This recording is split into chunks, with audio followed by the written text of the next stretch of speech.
Two boys, one podcast. Two boys, one podcast. Your movie connection. When it's time for reflection, we make fun of each other. Then do film reviews. Winner or loser. Is this movie right for you? Nope, it sucks. Don't press your luck. You better listen to us. Two boys, one podcast. Okay. Here we are. Oh, man. I'd like to say this brings back fond memories, but, Oh, what are you talking about? This is great. mm, You got it? You got it ready? I think I poured too much in, but yeah, I'm ready. Oh, God. Yeah. Okay. All right. Okay. All right. 1, 2, 3. Happy holidays, buddy. Oh, God. Cheers. Ooh. Welcome. Oh, boy. Cheers. I'm glad to this isn't... Two Boys, One beak. podcast. The 12 days of Die Hard are here at long last. Oh, my God. Action movies up on the TV. But oh jeez, I forgot. How did it go? But but they don't need. All right, forget it. Hello, it's Christmas special. Yeah, today's the Two Boys, 12th One. day of Die Hard. Yeah, it sure is. Oh, my God. I'm all about tradition, but that's Mhm. one I wish we hadn't started. Yeah. Oh yeah. Everybody. If you know it or you don't know it, we just took a shot of whiskey with an egg in it, as per Dom DeLuise and Loose cannons. Loose cannons. Oh, God. I think that's only the third time I did it with you. It's our fourth holiday episode, but I believe the first time you just you did it without telling me. Or maybe Yeah, I think that's true. Yeah. I think I might have just done it as part of that Loose Cannons podcast, and Yeah, then yeah, for okay, whatever okay, reason we and just then- kept okay, going. I think you're right. That's what it was. So I mean, no matter what way you cut it, it's my fault we do this. Well, And, it's Dom DeLuise's fault, really. That's true. That is true. He knows what he did. He does. Man, So- I think mine had a beak. You got a beak? I got a beak. Oh, That's man, lucky, right? That's a lucky beak, yeah. It's a lucky beak. And can you hear that Christmas crow in the background? I can. Yeah. That skunk bear? No, it's a Christmas crow. Oh, a Christmas crow. Well, a murder of crows then. That's just one. It's a very loud Christmas crow, yeah. Hmm. He's so happy. He's just he loves Christmas time. Yeah. This crow. Dang. Yeah. So today actually is the 12th day, and we're celebrating the 12 days of Die Hard Yep. on the podcast. What exactly is it we do here with what's 12 Days of Die Hard? I never heard of that. 12 Days of Die Hard is the holiday Christmas episode of Two Boys, One Podcast, wherein I pick 5 Christmas films that I deem Christmas in any way I see fit, and Oh, you you have to can't- deal with it. Hey, you changed the definition. I mean, it's my holiday. Well, that's true, but for the longest time that's not what you. They're you said it Christmas action movies for the most part. I The think Christmas involvement This- and the action nature can be up for interpretation, but at the end, that was part of they're the song. Christmas I action did. movies. How did it go? But in reality, it doesn't. God. It can have action or not, Christmas or not, Die Hard or not. Die Hard? Yeah, Die Hard. Joy Hoarder. Extreme Die Harder. Joy Hoarder. I would, just for the record, I'd like to state that if we went through the years, majority being action Christmas movies, I don't think that's true. But nonetheless, here we are, the 12 days. You of have Die been Hard. keeping a tally. I think last year the majority was action Christmas film. One out, Well, 3-2. 2 out of 4 years, pretty good. First couple, I don't know. You probably got it. You're right. All right, I take it back. Anyways, I don't know. It's I the mean, time- it's first the of all, time how for was your friendship. New Year? it was fine. Victoria, she worked until 11, and I was going to podcast with you, and I didn't have headphones, and then I bought headphones, and I lost those, and here we are. How was yours? I'm over the year already. So. Over 2021? Yep. How come? People say take it or leave it. I choose to leave it. Okay. So I'm going to take to, just shuffle on through it like I always do. It's just another day, year.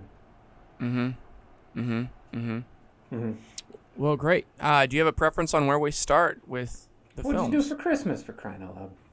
What? What'd you do for Christmas? It's pretty quiet. What? Yeah. Not a creature was stirring, maybe? I mean, only the mice were stirring. They were. Yeah. Yeah, it was pretty quiet. We were up at the cabin, but it's the first Christmas that Grandma wasn't there with us, so yeah, I'm sorry. So it was a different holiday since it was pretty fresh, still about 2 weeks out. So yeah, I'm sorry. Nah, that's all right. How was yours? It was okay. It was just me and, or should I say, Victoria and I. Due to where I work, which is rife with COVID, we didn't go expose our, not elderly, but aging parents to potential COVIDization. Yeah. Most of the people in my life have had it. I never had it. You haven't had it, and I haven't had it. That I I know of. I guess I should do the antibodies. I don't know. I don't know at all. And I guess I when I was tested negative, but I don't know for sure that I haven't ever had it or that it wasn't a false negative test. Yeah, I need to give the antibodies and see, I guess. But. Yeah, I don't know. I was literally making out with somebody that had COVID during the time that they could spread it, and I didn't get it somehow. You told people you would never share that. Oh, no, I didn't. I said I'd tell everyone, and now I am. Yeah, and now you are. Yeah, I don't understand how it works at all. Because I mean, I've been exposed to it, like that I found out later, like where other people that I was with had it. 3 times now, I think. So, I mean, I don't even know how that works. I don't see many people. Like I don't interact with others. So there's a very high percentage of people who, like the few people I have been with, have had it, and I haven't. I don't know how that comes out. Either you had it or you just some sort of, you got that rare blood. I know that the vampires love. Yeah, you. I do have that rare blood. Hey, Christmas Crow, come on over here. No. You can fly, you can fight, you can crow. Apologies for the Christmas Crow, everyone. I promise it'll go away at some point. Have to save Maggie. Have to save Jack. The Christmas Crow is back. Good timing, Christmas Crow. Yeah. Great timing. So, what was the best thing you got for Christmas? I don't ever ask for anything. There are things that I kind of anticipate being given, and I didn't get any of that this year. Oh, what did you anticipate? Usually like a work trade thing. Oh, sure. But this year, I mean, there were some cool things that I got, but like none that I'd be like, oh, that's the best thing. Like, just kind of a. Oh, okay. It was all the same. All the same. Yeah, I got some candles, I guess, that I'll burn through. It's funny. It's a double entendre, kind of. Yeah. You're welcome. Does double entendre need to be sexual in relate?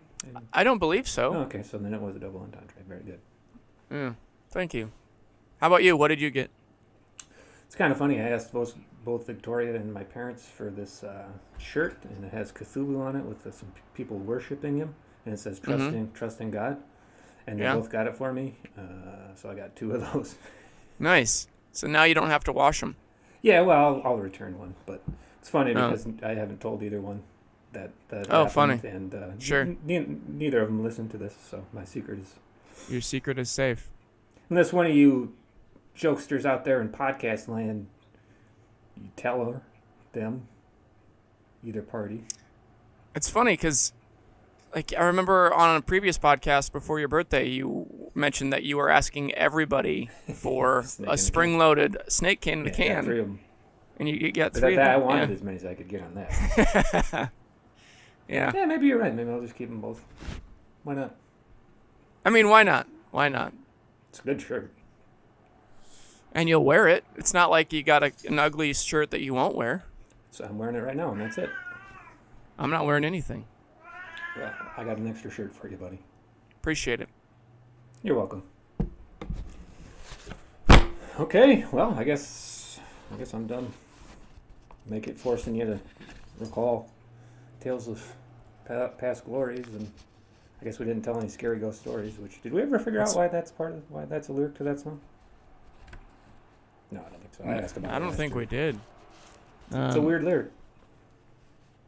Yeah, I don't know. I have an egg yolk bobbing around in my stomach in a sea of whiskey right now. Thank you, Dom DeLuise. Damn DeLuise. He led us into that Christmas classic Sextet. Oh yeah. Ugh. I really like that scene in Loose Cannons though, where it's like literally a machine gun fight. He's calm as can be, drops an egg in a tumbler of whiskey, and reloads his machine gun. Yeah. And he said, "You messed with the wrong Jew or the wrong fucking Jew." One way or the other. God, he was funny. I just listened to "Kiss Me Like a Stranger," Gene Wilder's autobiography. Yeah. And he thought that Dom was the funniest guy in person that he knew ever, which is impressive. A lot of people. He knew Pryor. Yeah.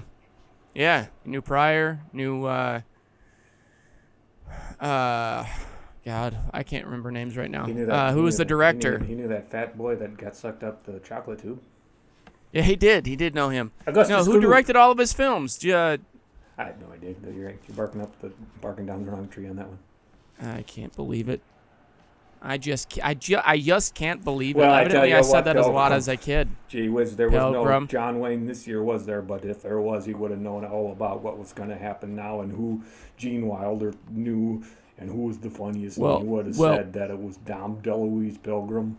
Pilgrim? He would have said that. And he also would have said Pilgrim. It was Mel Brooks you're trying to think of. Pilgrim? Yep. Oh, sure, with Blazing Saddles, and that's the only one I know that he was in. Yep. Oh, sure, but he's funny. Okay. Yeah, he's funny. He's a funny guy. Maybe he thinks that Mel Brooks is a little too obvious. Who? Who thinks that? Gene. That's why he said that Mel wasn't. Well, maybe he did. Maybe he thought that. I'll go ahead and speak for Gene. Yep, that's what he thought. Okay. All right. I'll allow it. You shouldn't. I should definitely not speak for Gene Wilder in absentia. I mean, nobody's really speaking for him now. Might as well be the one that does it. Yeah, I guess. Okay. Well, do you want to tell everybody what happens here on the 12 Days of Die Hard in a John Wayne accent, because he knows, as per Three Godfathers. As per the Three Godfathers? What exactly happens in the... Well, the coyotes were coming, Pilgrim. Boy, I tell you what, and then... Pelio what? But old Tenderfoot, he came over here. So, Pilgrims, what we're going to do here is we're gonna saunter up to our 5 films for the celebrations of the 12 Days of Die Hard. What about these films, Pilgrim? They're all going to be Christmas movies, and this year... I make a list throughout the year, and I don't like quitters much, son. I make a list throughout the year and of anything that has Christmas in it at all, and then I pick 5 of them. And this year, I really planned on being a little mean about it, but as it approached, I really didn't want to add another shitty day in my life where I had to watch it too. So they weren't all that bad this year. What's that? No, you did very well. I would say this is the best year you had.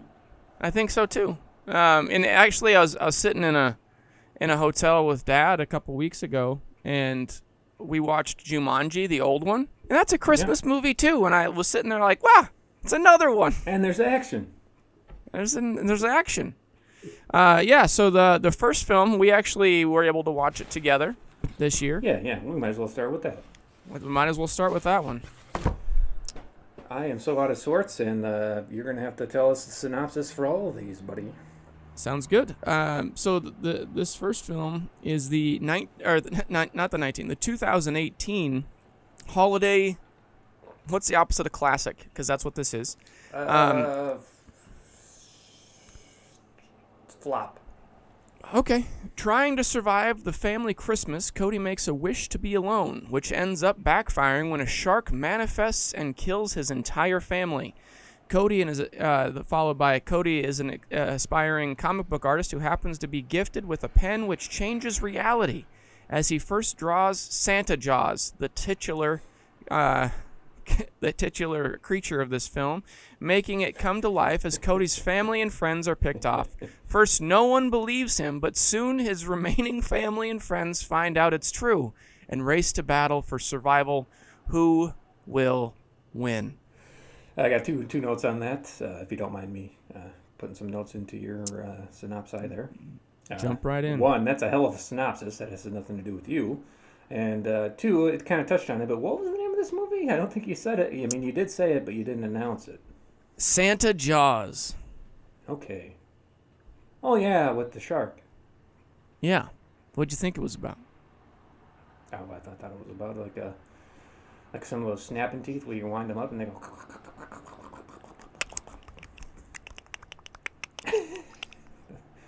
Should have been a Foley artist. I should have been a lot of things that I'm not. Yeah, me too. Me too, baby. Yeah. Do you mind if I call you baby? Nah, baby, don't worry about it. All right, baby. Nobody else does. That's good. Yeah. So go ahead. Do you want to run you through your synopsis? Yeah. So there's this kid, and he likes comic books, so he writes his own comic book. But and he's writing this one called Santa Jaws, and it's about this ding dang shark, and his name's Santa Jaws, and he goes around and what was he? He's summoned by Christmas the items, and he kills everybody, and then he gets a pen, and then he made a panel for the shark, and then shark comes to life, and he starts killing everybody, and then the comic book store guy, he steals the pen, and then there's an elf, and he got his legs chopped off. He walked around, that looked like it hurt.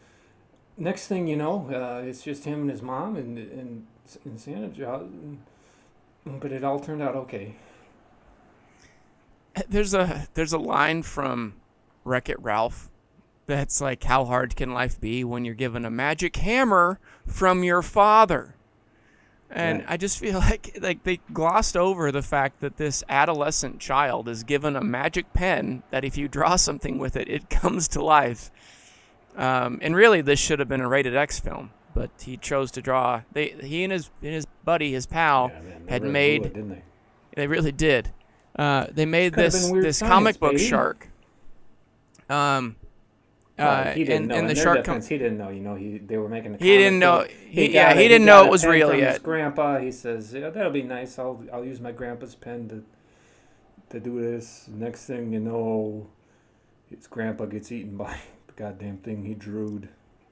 His grandpa gets eaten, and no one believes that he's gone. No one wants to check on him, and he's just sitting on the dock saying, "Mookie, Mookie, Mookie, get a job, shark. get a Santa job, Jaws. shark." Honestly, I feel like that's a pretty common thing. Like, sharks are worthless. They don't work a day in their lives. Just drains on society. What are you talking about? Sharks? A bunch of bums.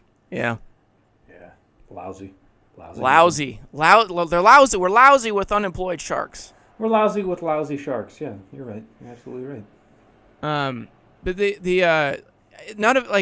doesn't make a lot of sense. Like, this kid overall is pretty good, except at the very beginning he gets in trouble because he has this caricature of his principal in the comic book that his mom finds out about, and his parents ground him. And because he's grounded, no one believes him when they say that this shark is eating their family members.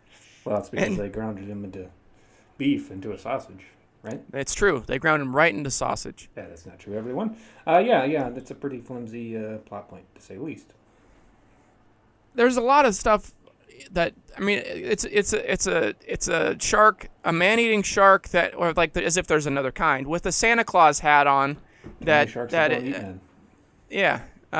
Yeah, good. I'm glad you. So the whole plot point of the whole film is really, up to your own conceptual allotment as far as what you're willing to sit through. But I would say that I seemed like you had a little. Can't think of the word. That happens to me so much when we do this. I think your analysis is on point in the end. That if you can sit through it, that's the plot is quite. Well, I don't know. I mean, so what happens? You got the shark, and he's drawn to.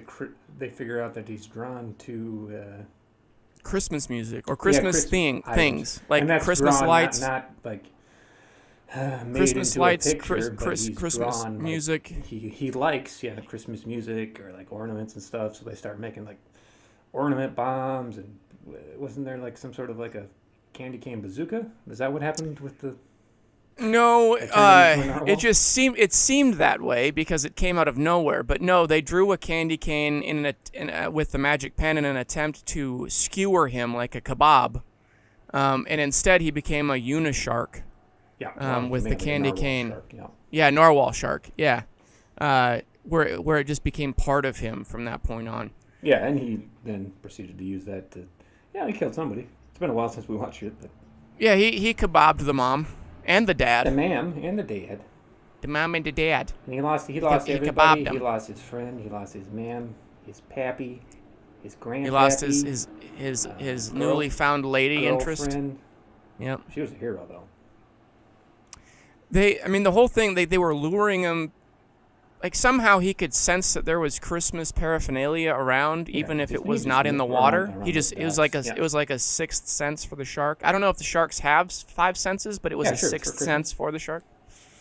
So, but yeah, that's it. Just kept chugging along, and in the end, it didn't even matter. We talked about the comic book artist. He held the pen ransom, and they needed that thing so they could draw him out of existence. Oh, and they kept trying to use the pen to. Draw him dead. Santa draws dead, but then whatever they drew would, just make him stronger and help him out. Yeah, he just went full beast shark. And they eventually tried to catapult these really terrible chicken turkeys full of gunpowder, but they were really just those rotisserie chickens from Walmart that you'd get. Chicken turkeys, yeah, I know. Yeah, and but in doing that, finally, in an act of desperation, he finally gets one inside the shark, and it blows him to oblivion. Kingdom come. Blows him to kingdom come, Pilgrim. I suppose that's good enough. I don't know. Do you have anything else you wanted to say? There were some lines I liked. Like off by any means. I liked the line like "See you in Jingle Hell." That was good. The beginning, terrible. Like, I was worried that the beginning scene, which is like a reenactment of what's in the comic book, was going to be the whole film, and it was just terrible acting. But the Santa Claus villain at the beginning has Feliz Navidad tattooed on his forearms, which was cool. That beginning scene was funny. Yep. Bells on Shark Tale's ring. Grandpa got gobbled by a great white sitting on a dock this Christmas Eve. Yeah, that is good. The kid wanted to get out of being grounded because tomorrow's the comic book Christmas party, which no one cared about. In fact, no one ever went to the comic book shop. It was him, his friend, and the comic book guy. Yeah, I like that the Santa hat stayed on the whole time, like it never came off in the tide or anything. Yeah, right. Yeah, on the shark. I think my favorite quote from you while we watched it was, "Why aren't there any movies about giant leeches? This movie sucks." I do remember that. I don't remember why I thought about a giant leech. Grandpa, Papa is gone, and then no one cares. Like, no, he's just inside sleeping. No, it's like noon. Like, that's a problem. Well, I thought it was interesting that the kid couldn't even write his own name when he was leaving a note with to say that he had gone. Like, he couldn't even write his name with the magic pen, but he can draw a killer shark that is believable. You're supposed to suspend your disbelief, sir. And then I also thought it was strange that this family, like the whole holiday, everybody's coming in from out of town to spend the holiday apart. like they're coming in from all over. Yep. And then they want nothing to do with each other. No, I mean, that sounds like a pretty typical. Yeah, typical. I guess ho, ho, ho, you son of a fish. It's a good one. That's all I had. Now I'm through it. Well, I hated it, and I don't even want to remember any more of it at all. We watched it on Netflix, right? I think it might have been Tubi or something, one of those weird, or, less popular. No, we streaming. watched it. We watched it on our projector, though. Well, I know we did, but you have Tubi on there, don't you? No. Okay, I guess we watched it on Netflix. It's either Hulu or Netflix. I feel like I remember you searching. Anyways, it matters not. But yeah, I'm ready to rate it if you are. Yeah, I'm ready to rate it. You go ahead and go first. Based on a $2.99 rental, I liked this movie only because it was part of the 12 Days of Die Hard. Like, I would never have watched it otherwise. Sure. Otherwise, but it gets the 12 days boost. I don't know. I mean, I guess we could call it 12 Days boost. So I will add How a much 12 of a boost cent. is that? 12 cents. 12 cents. Sure. Yeah, I'm gonna give it a solid 37 cents. That's with the 12-cent boost. Yeah, that's with a 12-cent boost. Whew. Didn't do too well. I mean, it was fun, but only because we were in it together. It was. It was fun. I agree. And I'm going to give that a little bit, because of that, I'm going to give it a little bit of bump for Sex and the Saw. And I'm going to say Sex and the Saw, a comic book shark that you have drawn into life that has a candy cane skewered into its head, making a narwhal, impales both your mother and your father, and eventually kills everyone you love. Yeah, but they come back because he draws them. No, but that doesn't happen. That doesn't happen with my rating. Okay. So there's no magic pen that brings them back to life. No. In this rating, there is no magic pen. No, sir. I thought it was kind of fun that we were watching a film about comic book creators in a Christmas film, since we were comic book creators at the time. Yeah, we still are. We still are. And we never plugged that on the show, so nobody, a couple people know what we're talking about. So, I mean, if you haven't yet, check out Frankenstein. Frankenstein, that's a comic book Zeke and that's the name of our comic book. A friend of ours, Tyler, have created, and it's printed in Mikey as well. I'm sorry I didn't say that right away, but Yeah, check it out. Frankenstein on Comixology, or if you live in a radius where you can pick up a hard copy, there are still a couple left, but most of them have been sold. Oh, wow, that's pretty cool. I hadn't heard that part. Yeah. All right, well, on to the next. Okay. Do you have a preference? Well, it's your holiday, man. Go through it. Let's do the 1978 Star Wars Holiday Special. I was hoping we'd do it last. All right, let's get let's do it last then. Let's do it last. It doesn't matter. It's fine. I don't care. Boy. So you get is there a synopsis for this whole thing? I'm looking right now. I think there is, but they made like a new one for Lego. Okay. Oh, okay. Making fun of it or something? Yeah, ish. Yeah, there is a synopsis. Okay. Okay, here we go. Chewbacca and Han Solo try to get to the Wookiee homeworld of Kashyyyk to celebrate Life Day, but are impeded by an Imperial blockade. Chewie's family passes the time with various forms of entertainment. That's it? That's it.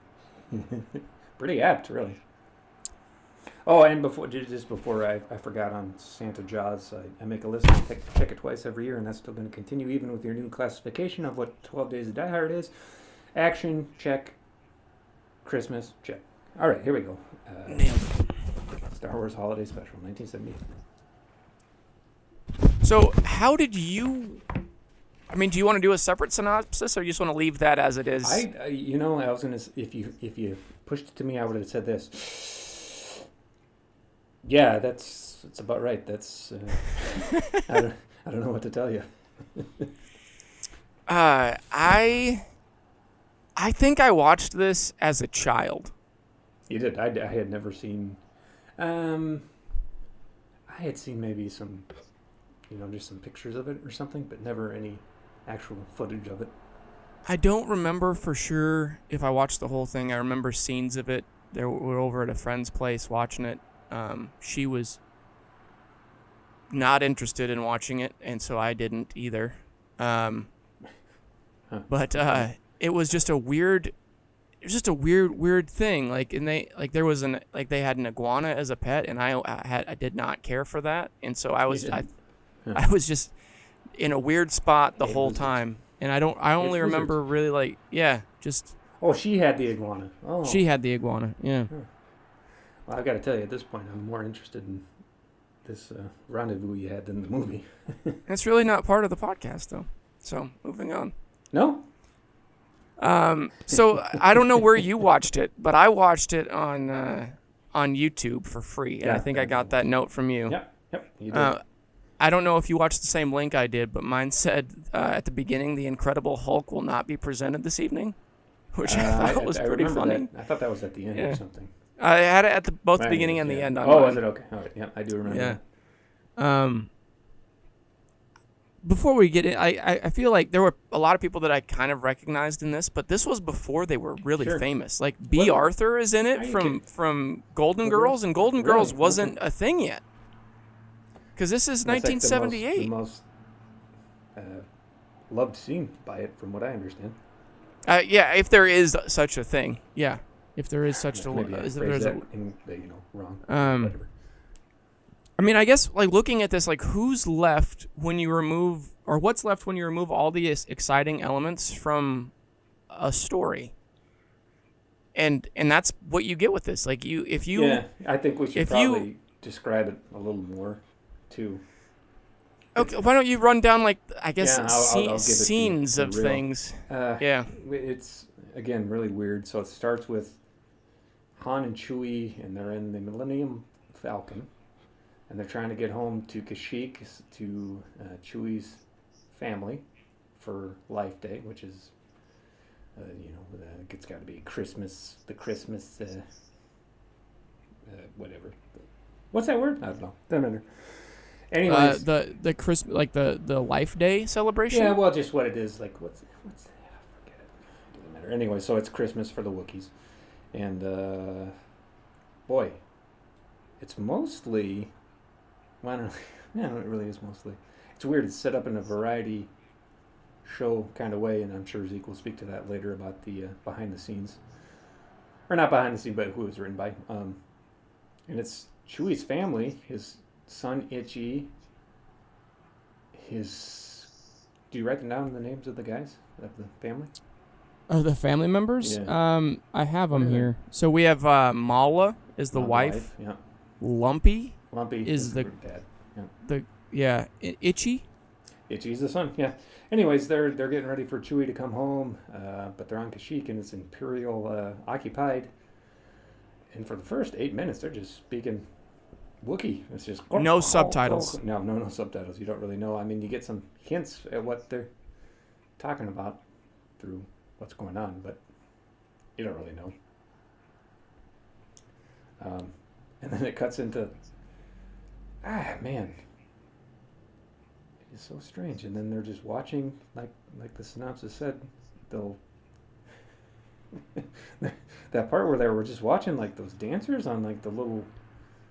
It's like a Cirque du Soleil chessboard that is made up of 1980s cassette tape players. It's so weird. So I guess while they're waiting for Chewie and you're getting little inputs about where he is through Luke, who's in it, and Han, they're just watching some entertainment to pass the time, which cuts into these segments of apparently people before they were famous. Some of them are kind of entertaining. The cook one I thought was pretty funny. They were the Julia Stiles type of show. Yeah, they were making something bad.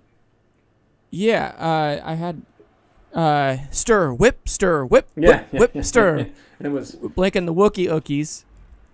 Yeah, yep, I got that. Stir, whip, whip, stir. But he had 4 arms, and then Mala, the wife, is trying to... she's trying to follow along to make that for their life day dish, and she's having a real tough time. So that person was in it 3 times. Yeah, the person who played the Julia Stiles. I'd recognize the name. Bantha Surprise is what it was called. But I recognize the name of the guy. Harvey Korman. Harvey Korman was maybe I just thought Korman. Roger. Korman. Yeah, and he was in all sorts of things. Like, he's in Blazing Saddles. He's in History of the World. Like, crazy. Like, he was like one of the more famous people at the time. Yep. And he was, like, by all accounts, he was the one just trying to liven up the set and make it, like, have a good time and make it run smoothly. But a lot of the people involved in this were not there because they chose to be. So, like, this was contractual. This was a variety show that got spread out because there were so many, like, the success of A New Hope. There were so many people who wanted to advertise that they drove it to be a 2-hour special instead of a 1-hour special, and it was a disaster. So like, no one really made it past that hour. I wasn't sure. Yeah. Okay. Just a mess of a project, and like this is a notoriously bad thing. Like, we're not the only ones talking about how bad this is. We're just probably the last ones to the party. But like the grandpa's given like an Oculus porn early on, and they don't even try to hide it. Yeah, we could talk about how he gets that, but yeah, he really gets that. There's no. I guess the one really cool scene is the cartoon. Like, it cuts to an animation, and this is the first introduction of Boba Fett. Like, the first one. This is the first time people saw him. Yeah, no, I know. So that was not nothing. Yeah, it was pretty cool. For sure. Looked like a Hanna-Barbera cartoon. Probably was. Probably was. But I mean, just all of this seems like if you think about Star Wars and you look at, like, what are the worst scenes of this whole thing, like that, and then they picked those up and said, let's just make this what this show is about.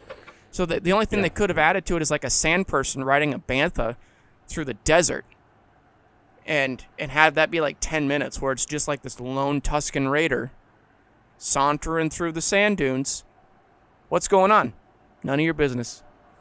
Keep it moving, pal. He's got his own thing. He's got his own thing. Yeah. Like the stormtroopers are just kind of hanging out. Yeah. Well, that like one point the stormtroopers come into the Chewie's family's house. The advertisement saying that James Earl Jones was in this movie took longer than his whole scene did. And I think part of the scenes were just cut from the other movie. Probably was, yeah. So I don't know. I can't. Like, it doesn't do me any good to be like raging about this because like no one thinks this is a good thing. I kind of, honestly, I don't know if I'd watch it again. But I kind the budget on this was $1 million. It was kind of, I got a kick out of it. I don't claim it was good by any means, but it was funny and weird, man. And I like weird, so I guess that's. It was very weird. Just, man.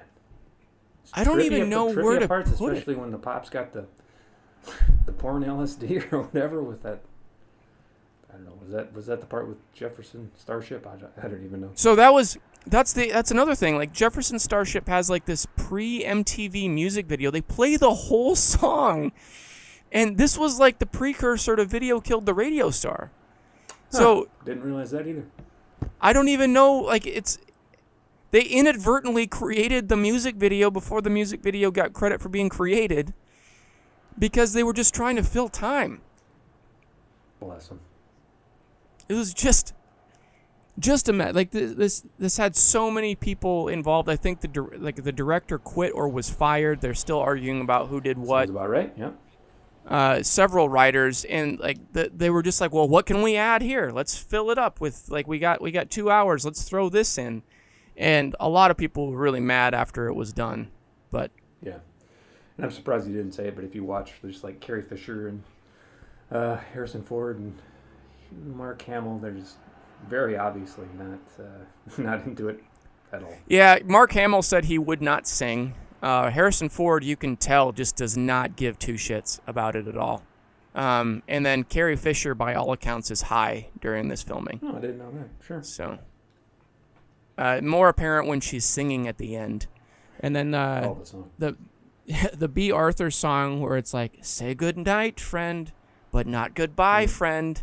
It just went on. Like, I don't know that songs last that long. Like, that's the other thing. The chef guy, the guy that did the chef, hell of a cantina. But the guy that played the chef, he was also the Volcano Head guy that he was in love with B. Arthur. Okay, that was one of his roles. Yep. So yeah, just so everyone knows, there was a guy in one of these cutaways scenes, whatever sketches. He would pour drinks in his head. I don't. There's no explanation for that. And anyways, he ends up with B. Arthur. Kind of, except she kicks him out at the end. Didn't she? I thought she kept him there. Did she? Maybe she did. I don't know. Like I don't know anything. Like I'm pretty sure she did, but maybe she didn't. Who knows? Somebody correct us. I mean, they had the Empire came on their TVs and basically said it's quarantine time. Everybody, get out. And she couldn't get. We're on lockdown. The bartender. No, but her singing took care of it. The same katina that Luke and Obi-Wan and Han, when he kills Greedo, that there was that katina. Anyways, yep. Nobody would leave, so she leads this big song and dance, and they conga line out of there. Just like any bar I've ever been to. You go to some good bars. Yeah, nothing but the best. I guess you want to rate it? Yeah, sure. Sex of the Saw. So with a heavy heart, because I did enjoy it, but I don't ever want to see it again. I'm going to give it the Saw, and it's a Wookiee ripping your arm off like a Gundar. Gundar? Damn.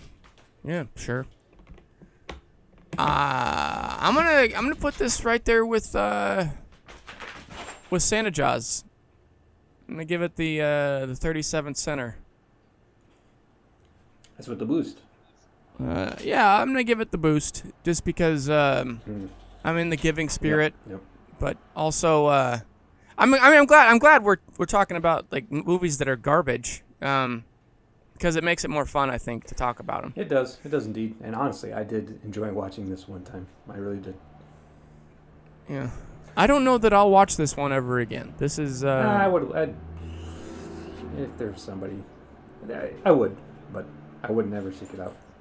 Not even going to hang out with an iguana would I watch this again. What was the iguana's name? Oh, I have no idea. Pain in the ass? Huh.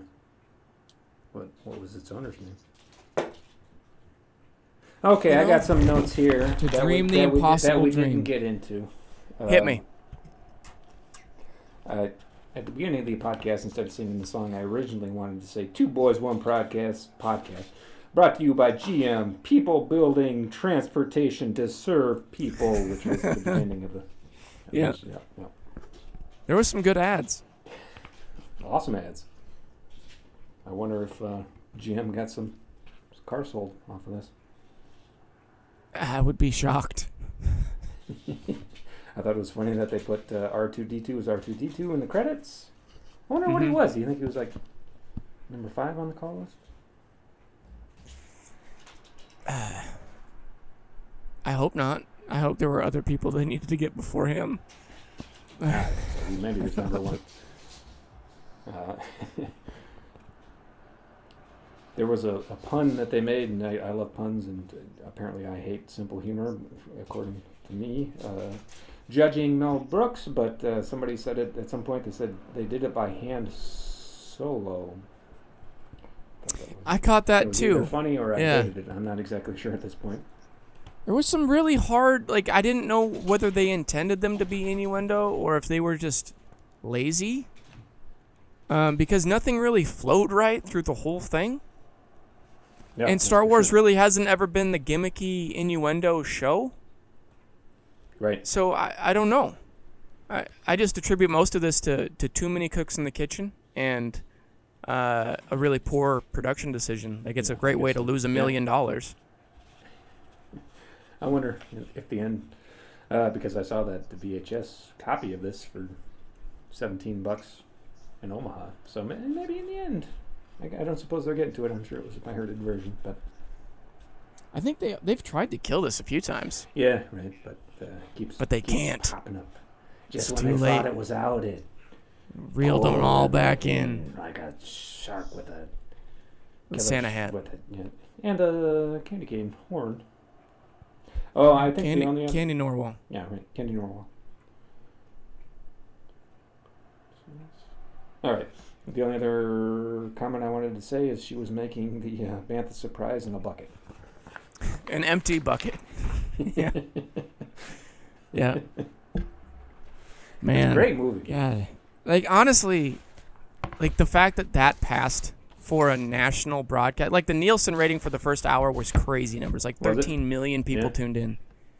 But the fact that passed for production, like, they didn't even try to make Chewbacca's family look like him. They were just all giant sloth costumes that they got from a local theater. Especially it looks with the dad, like that. It was like you could tell there was a hand in it. Like that lower lip was like a dang prehensile. It was like a rhinoceros.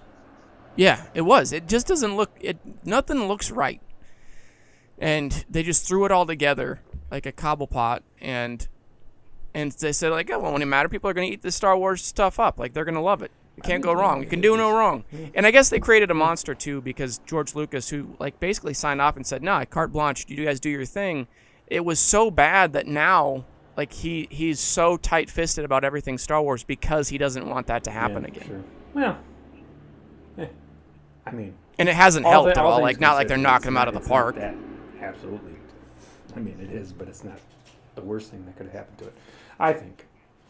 Well, we've talked about worse films on this podcast, but as far as Star Wars goes, there's a lot of bad Star Wars out there, and this is the bottom of the barrel, I think. Like, the things that make it the things that make Star Wars aren't even involved in this project. I don't even understand. It's like a star opera. Oh, and then we got to talk about the end just real quick. Chewie finally gets there. Oh, the Life Day. Yeah, about Life Day. Chewie finally gets there, and the family holds up these like balls with some lights in them. I don't know if there's like some algae in there that's bioluminescent or what, but they hold it up. Were they chanting? I don't remember. But all of a sudden, it like transports them into like another dimension, or like they're all in their heads, and it's a drug, and they're just like walking through space, and all the Wookiees are there. And also Leia was there, and she sang that aforementioned song. They basically left Middle Earth. Like, Gandalf led them away. Yep. Yeah. Well, we did it. Do you have a preference on what we do next? There was one more thing I wanted to talk about. Give me a second, please. Holding. Tell us a story. I'm going to tell you a story about how Chewbacca's creepy old dad celebrated Life Day with an Oculus of a porn in the living room with his grandson. There we go. All right, next movie. You ready? All right, ready. Hit it. That was a great story. You are hell of a storyteller. I know. It's been a good yarn. Yeah. Well, it's your holiday, so what's next? 1991, The Last Boy Scout. I just turned it to that. Okay, what's the synopsis? Fantastic. So this is like, this counts for the 12 Days of Die Hard. I gotta share that with you. Oh, I remember what it was. Sorry, we're going back to it. Hit it. Action for the holiday special of Star Wars. Roughly check, arguably. Somebody gets thrown off a balcony. Yeah. Oh, they trip over a log, I guess. And his boot fell off because he fell into the gazebo. That was it. Oh, he hit the gazebo. I didn't write it down. Oh, nice. That was exactly it. There was a gazebo down there. Nailed it. I don't know if you saw that stormtrooper's boot fall off. But. Yeah. Totally worth the wait. Anyways, action. Yes. Check. Christmas. Fantastic. No, sorry, it was Life Day. And here we go into The Last Boy Scout. Say what you were saying. A private detective's protected female witness is murdered, prompting him and the victim's boyfriend to investigate the crime that leads to a corrupt politician and a crooked football team owner.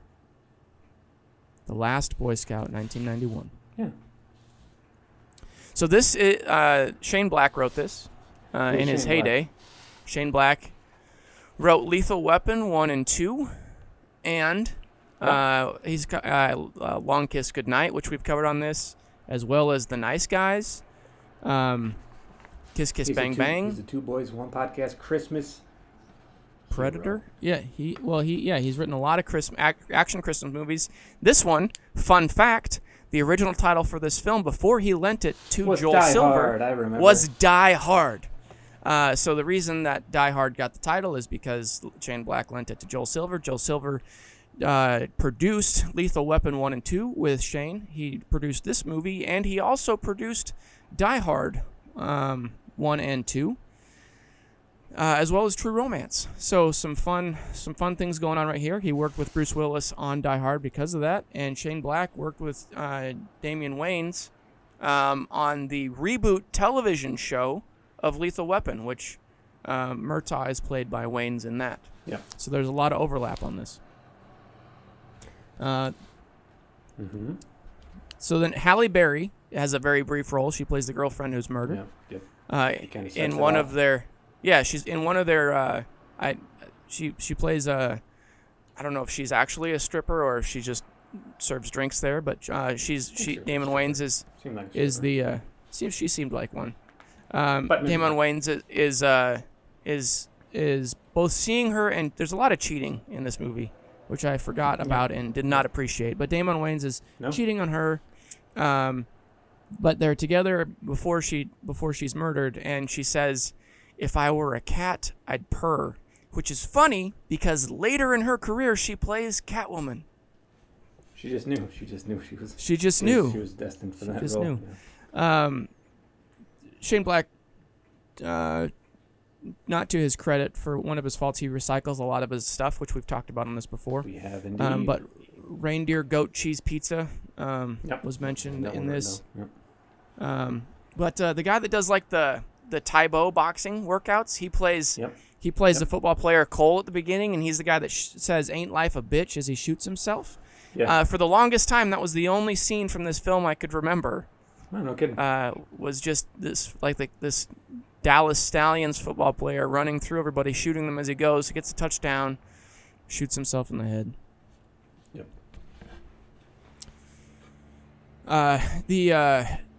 The original working title for Die Hard before this was before they lent the name Die Hard to it was Nothing Lasts Forever, which was the name of the book, and that would not have been a good title. No, they wouldn't have done the same thing. Bruce Willis is classic Christmas movie, right? Classic. Bruce Willis at the very beginning, his wife, played by Chelsea Field, is cheating on him with Bruce Willis's best friend. You see, I wrote that down. That closet scene reminds me of something. But does that happen in another Shane Black movie? Is that what's?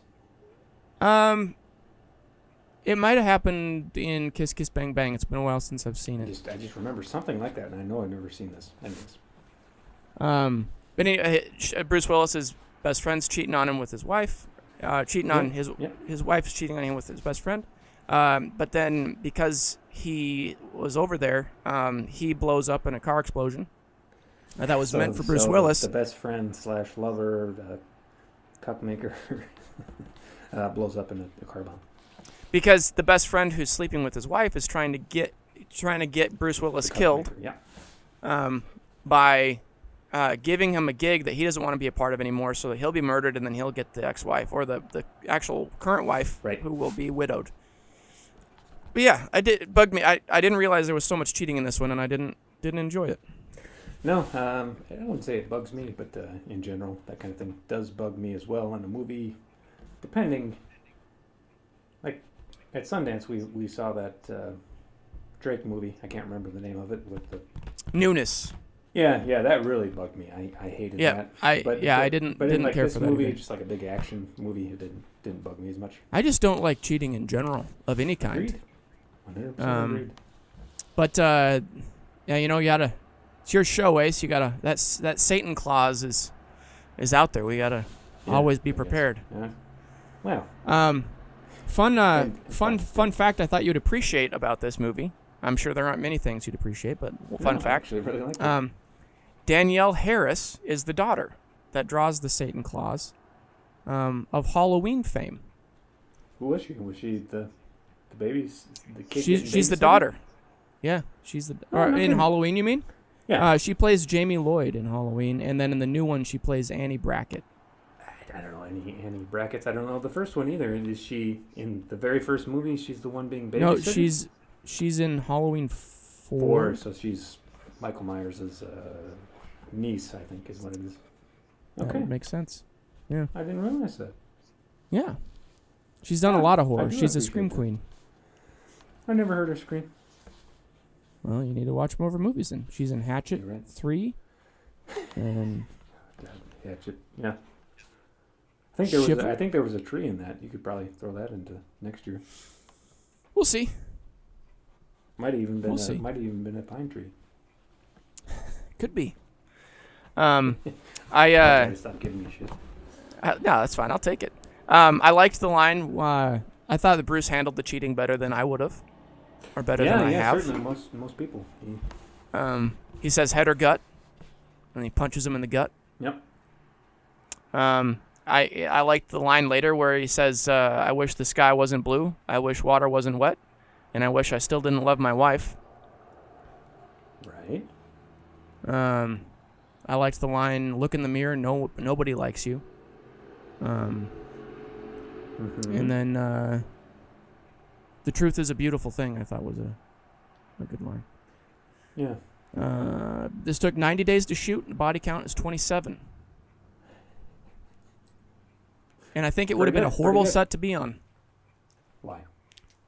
Well, it was the kind of the peak for a lot of people. So Damian Wayans was having a lot of popularity at the time. We haven't really mentioned that he's in that. That was going to be my one comment, or one of my comments about this, is that Damian Wayans in this, and because his girlfriend gets killed, him and Bruce Willis, Bruce was a private detective, but then he was investigating on the girlfriend that got killed, Halle Berry, and then because Damon Wayans was the boyfriend, they kind of got together and became the unlikely duo to... Yeah, the last Boy Scouts. Well, I think just Bruce was the last Boy Scout, wasn't he? Well, I think they get the name because his rule is always be prepared, which is the Boy Scout motto. But it was just he talked something about being a Boy Scout. Yeah, he was. So, but they start like this detective agency at the end kind of thing. Like all of like the nice not all of them. Nice Guys, Kiss Kiss Bang Bang, and this they all have like they're essentially exactly the same structure. Loves Christmas, Shane Black. And Loves Christmas, Shane Black Loves Christmas, and the buddy detective comedy action film. Yeah. But shit, we're still alive. Yeah. I thought that was a good one. Like, you and I would say that if we were in an explosion. We would. Yeah. Shit, we're still alive. Yep. Yeah. But for the peak, like, Wayne's was at his peak. Bruce Willis was riding a wave at the time. Like, he's always been famous, but this was certainly a wave. Joel Silver was at the height of his producer power for this. Tony Scott was the director. He was at the height of his power. This would have been awful. There are so many egos going on this set. Like, it just would have been awful to be in the middle of that. I see what you're saying. What? Do you have any info on how it was on set? Was it difficult, or was it all right? I think Wayans and Bruce hated each other on set, from what I can gather. Yeah, which didn't, like, their chemistry didn't show that. I was just gonna say that. Yeah, that seemed on screen. They seemed just fine. Seemed good. Yeah. Halle Berry's character had so little time, I didn't get any dirt there, but she had a cool Stingray car she drove around. Joel Silver said this, and Tony Scott said this was the worst film experience of their life. Okay. And Tony Scott, I believe, later threw himself from a bridge, which was pretty tragic. Yeah, I know. Yeah. But I overall really like. I don't like watch this film a lot, but for a '90s film, it held up pretty well for me. This was the first one after I watched obviously Sam Jaws with You, and then the holiday special, and then I watched this. I really, I don't mind action movies so much. You've gotten me. Coming around. I wouldn't say that necessarily, but I can watch one and not absolutely hate it. So Fair enough. No, I mean they're all like, you kind of know with Shane Black, you know what you're getting into, which I used to really like, but now the more of them, because I love Nice Guys so much, and I actually watched that for my own Christmas nice time thing. I love that movie. Yeah, I just really enjoy Nice Guys, and I think like he keeps going back to the same recipe so often that every once in a while he nails it. Yeah. Why not? I liked this a lot more than The Long Kiss Goodnight. I'd watch TV with you. I'd watch TV with you. Yeah. And isn't that from Predator? I'd watch TV with you. Which is basically just Iron Man 3. Yeah. Oh, man. I mean, he gets paid so much money. Like this he set the record at the time for the highest paid spec script. He got paid $1.75 million for this script. For which one? And the previous guy for this one. Oh, really? And the previous guy who had that record was so enraged that he went and wrote another one and sold it for like $2.5 million or something like that. He beat him. Oh, good. He beat him. And then Shane Black, I think at one point sold another spec for $4 million. Gotcha. Which is that doesn't happen anymore. Sure. But that's why he's Shane Black. And I would say we watched that one little behind-the-scenes documentary thing about Shane Black, and I don't think I like him personally. I would agree with that. I enjoy him apparently, but him as a person, I don't think I'm on board. I can get behind that. Not that it matters, anyways. No, he's not going to lose any friends by not having us in his corner. So no, he's not, is he? No. I had a few notes here. Hit me. In the first scene, I kind of wish football was played that way. Maybe it was just paintballs, or maybe just, where they get shot on the field. Just with the guns, like the Aztecian sport approach. Maybe at the, just as someone's running in to make a touchdown, you blow them off with a shotgun. God. Well. Well, that'd be a fun movie, anyways. Yeah. Kind of a Running Man thing. Yeah, it would be a Running Man thing. My favorite quote was, "I'm fuckface, he's asshole." Get it right. Yeah. The puppet scene, you remember that? Because he was always doing the puppet to his daughter? Yeah, but his daughter hated him. Yeah. But anyways, he was doing this puppet scene where he's like, oh boy, you ever seen a pussy like this guy? Oh, he's a big fat fuck. That was it. Sorry, I said pussy. Yep. You got this big fat fuck over here. And then he had a gun in there, and then he shot through it. Yeah, I always said, like, do that again and I'll kill you. And then and then they do it again and he'd kill him. Yeah. Maybe you'll get this reference, maybe you won't. But that main bad guy, not the main fat owner guy, but the henchman, the main henchman. He's from Seinfeld. There's an episode where a valet drives Jerry's car, and he's really stinky, and the smell just stinks to everything. Anyways, Elaine gets in the car, and her hair smells like it, and she goes to a stylist to get the smell out of her hair, and that guy is the stylist. Oh, funny. Yeah. Nice. Yep. So, and it reminded me of Nice Guys with the Daughter. That's so just to what you were saying. He just always recycles. Yeah, he does. And I honestly, I get this confused a lot with because it was called Die Hard and just the rhythm. Like this script is a lot like Die Hard, even though he had nothing to do with it. But like the ending scene where he's back together with his wife who was cheating on him earlier. Yep. It's a good movie. I just I forgot about how much cheating there was in it. So it's going to get that 12-cent boost. Mm-hmm. What kind of a what's the opposite of boost?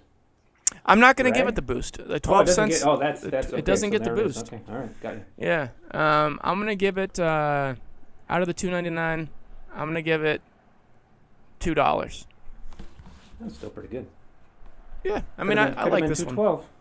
Could have been $2.12, but it wasn't because there's cheating.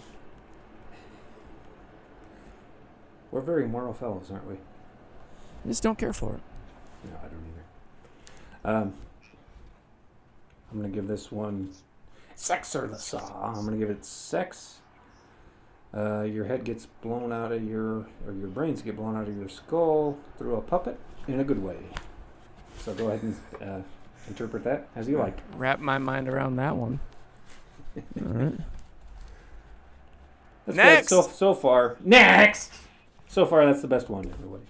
I really did enjoy it. I really liked it. I actually did pay $2.99 for it. I'd probably give it somewhere around $2 as well. I don't know. Nice. So you want to do your check down? Like, how did it measure up? Oh, thank you for reminding me. Is it Christmas? Let's check it twice. Action, yes. Was it Christmas? I don't recall any Christmas in it. Yep, it was Christmas. Satan Claus was drawn, all right. they had a Christmas tree set up. Let me check it twice then. Yep. Christmas. Are you sure? Sure. Okay, I'll check it twice then. And action, yes, definitely. So that's 3 action, 2 Christmas out of 3 films. Doing all right. I'm doing all right. Pretty good. Pretty good. Pretty good. All right. Next is 1996, The Ghost and The Darkness. Ooh, yeah. Yeah, buddy. Give pull that up the synopsis. Synopsis. How were you able to find that, or this one to watch? So Victoria has, she got Amazon Fire Stick. Sure. I couldn't find it on there, but Xbox had it. So Nice. I don't know, whatever that's called. So, a bridge engineer and an experienced old hunter begin to hunt for 2 lions after they start attacking local construction workers. That's a pretty vague synopsis. That was it? That was it. Boy, it's the complete opposite of Santa Jaws. Jeez. Right? Thanks. Huh. That's kind of funny. Yeah, I guess it's accurate, but doesn't even mention there's a. Did you watch this movie? Did I? Yeah, did you? Yeah, I did. Did you Yeah. notice that there was a couple of what do you call those things with the claws, and they got that fur around their heads? What are those things? The lions? That's it. Lions. There's a couple lions. Lions. There's a couple lions in it. Yeah. Didn't Are even you mention lying to me, or is there? Are you lying to me? No. There's lions in there. So this was like 1924. The real guy sold the lions to the Chicago Field Museum. Is it really based? Field Museum. It really is based on a true story. Yeah. Okay. They took some liberties, but yes, it's based on a true story. Yeah, of course. Yeah. But yeah, so it stars Val Kilmer and Michael Douglas. And that guy from what's that other guy's name? The shitty British guy, the boss. What's his name? I guess it doesn't matter. Tom Wilkinson is that guy. I hated that guy. Fuck that guy. That was one of my notes. And then Emily Mortimer is the wife. But yeah, that guy, he even says, like, I told you you'd hate me. Yeah, he was right. Yep. But Val Kilmer plays Colonel John Patterson, and he's a bridge builder. And I love the line that Emily Mortimer, his wife, says, you're a bridge builder, John. You got to go to where the rivers are. For whatever reason, I think from Britain, that's cool. even though he doesn't have a British accent. And Yep. He's shipped to Africa to build a bridge that's been trouble for other British folks to build. They're in a railroad race to cross the continent of Africa. Bridge. Yep. They couldn't lose out to the Dutch. Yeah, no one can. No way. But Michael Douglas plays Charles Remington, based after the gun. But his character was not really a part of the story. Yeah, Remington was just like they threw him in. But I really liked his story arc. So, Val Kilmer's character is out to build this bridge. Then all of a sudden, these lions in Savo, the location is Savo, Africa, they start killing the workers for the bridge. Right, which is atypical of lions. Which is atypical of lions. But these lions were also they were maneless males, which is also atypical. I didn't realize that either. Did they say that in the movie? They didn't say that in the movie, but Okay. the real lions in Chicago don't have manes, and they are male. All right. And they kill like a bunch of workers, like upwards of 100. Yeah. And so, they're being very, very atypical, and they're attacking during the day as opposed to night or in the dawn or something like that. And they're just like very brazen, and that's not how a lion would normally attack. Continue. And so Colonel Patterson is just struggling to not only complete his deadline for the bridge, but also like provide safety for the workers that the lions are taking away.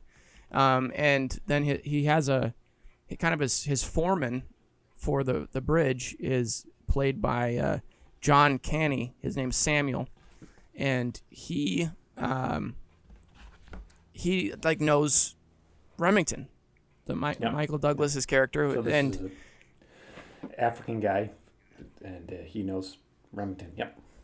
and there's a strike essentially about to happen, and Michael Douglas makes his first appearance in the movie 45 minutes into the film, where he pulls a sawed-off double-barrel shotgun on the guy, the leader of the strike, and he says, "You're right. The devil has come to Savo. I am the devil." I really liked that opening. Thought that was great. That was good. Yeah, you're right. And then the two of them, like he says, "You're a bridge builder. I don't know how to build bridges. You build the bridge, and I'll hunt the lions." But then it turns out that they both need to hunt the lions because the lions are a formidable match. Yeah. Yep. And I like when they build before Michael Douglas comes into the picture and they build that cage. It's like, you're killers, murderers, all Indian of you. Guys, I think. Yeah, they got some Indian guys because I think a lot of the they were fighting tigers, I guess. yeah. Yeah. But that's the thing I really liked about it, because they mention it with Douglas later, where he says, "I used it on a tiger in India," and he said, "But yours worked." Yeah, right. Yeah. And he says, "No point of fact, it didn't, but it was still a good idea." I love that line too. But it almost worked. Those guys they panicked. Yeah. They panicked. Yeah, the panic couldn't have been more than a few feet from him. But the lion got away and killed again. Yeah, it did, didn't it? I really enjoyed this. This was my favorite of a pretty good. I think you got 3 out of 5 this year. I'd say this is the best one we had. You had, whatever. It's just cool. It's just a good movie. I don't remember any Christmas in it, so I guess we'll get to that later. But yeah.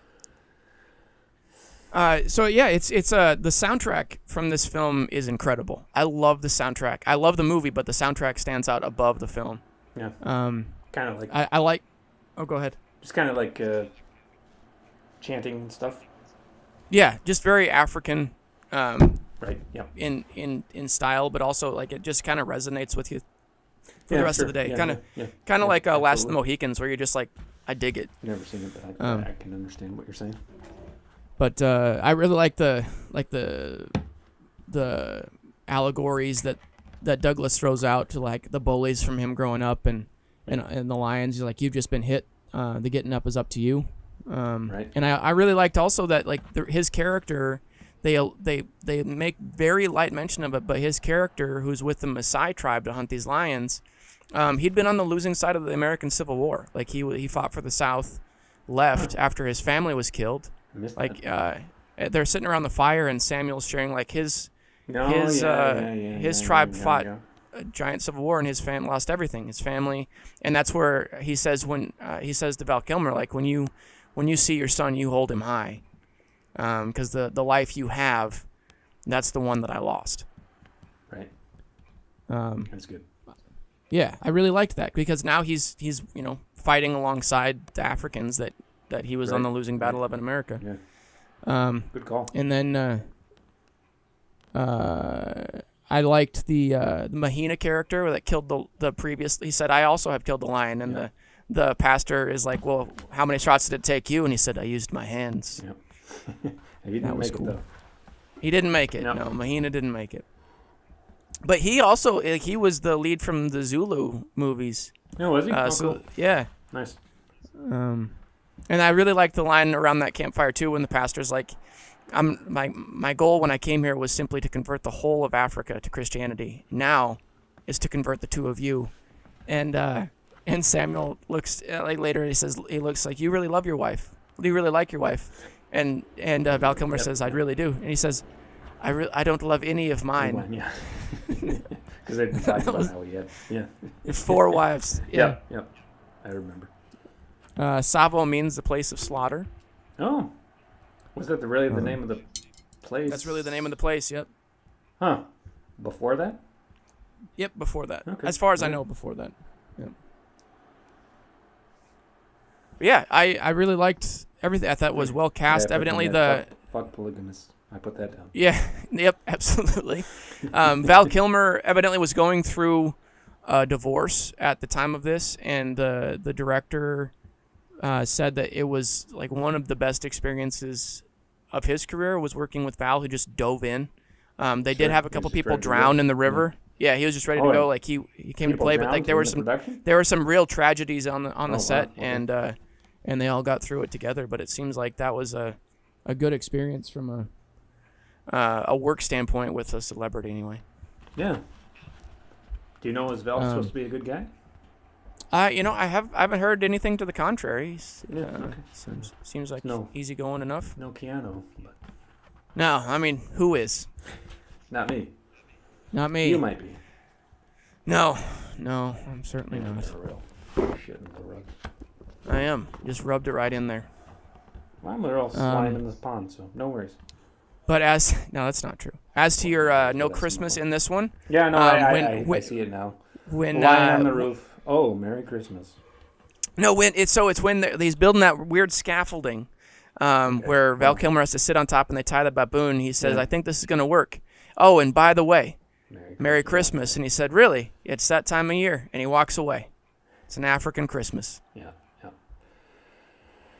Well, it's a good thing you changed your classification of this, 'cause that's very strenuous, my friend. I would have stood by it anyway. I mean, they weren't going to set up it doesn't matter. They weren't going to set up a Christmas tree in a makeshift There hospital. probably could have been a tree off in the distance. He would have said, "Well, that's a Christmas tree." Well, That's a tree." maybe he hung one of Mahina's earrings in the tree as an ornament. That lion could have been a Christmas ornament. So It could have been a Yeah, I liked the Maasai tribe had like manes from previous lions they killed that they wore. Cool. That was pretty cool. I thought it was cool when Michael Douglas came in, and he came in with the Maasai warriors, and they were just like the white guy.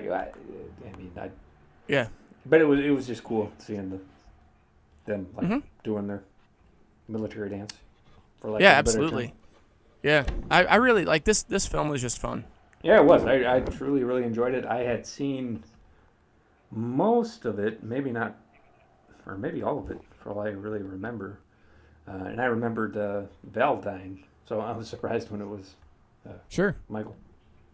Yeah, it's one of those weird, like it's a shock treatment. So, spoiler alert on this one. Like there's they feel like they're feeling like they've won. Like there's one lion left, but they got one, and they're not worried about him teaming up on him anymore, and they get drunk. They were just drawing people out of their tents at night and killing them. Yep. So they get drunk and like they're celebrating, like they're just having a good time. There's that and conversation.